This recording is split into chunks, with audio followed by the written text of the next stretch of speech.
trade data that's flashing on your screen. July imports have come in at $38.1 billion versus $40.6 billion on a year-on-year basis. Want to check if the export figure is also out as well. That'll be important to see as well. But on a year-on-year basis, July imports are down over 6%. That's the trade data that's flashing on your screen. On the face of it, doesn't look to be a bad number at all.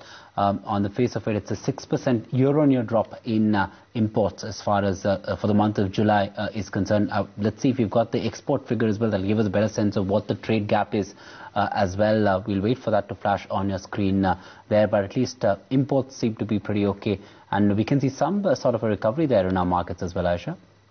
Yes, that we are. Let's just wait by and see what the month-on-month comparison as well is, because these are the year-on-year numbers. It would be interesting to see what the month-on-month pattern has been like.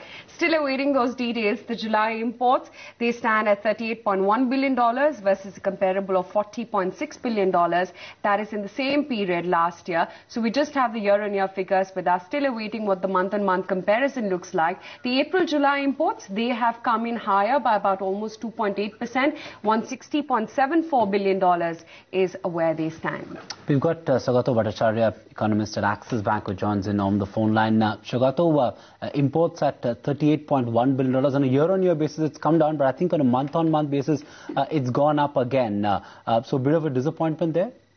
Not really. We had expected. Again, probably like you, I don't have the breakups of the structure of oil, non-oil imports. But what we had been hearing before is that gold imports have been higher in July compared to June. So how much is the contribution of increased imports of gold remains to be seen, but that's the first explanation of the higher import numbers. Shagata, the exports have come in at $25.83 billion. That is higher by about 11.6% on a year-on-year basis. Does that stack up as per your expectations?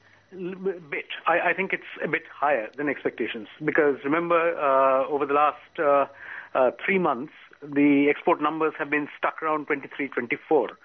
So this is the precise boost that we had been looking at. In terms of the impact of the currency depreciation, the rupee depreciation. Although this is still relatively early to say whether this is indeed a result of India's increased competitiveness or what else, it's still a bit too early to declare victory that this has been the effect of the depreciating rupee. But I think it's overall, nevertheless, it's still very encouraging that exports, this is precisely what we have been trying to achieve. Other than reducing imports, that more structural measures need to be put in place to boost exports, to plug the current account deficit.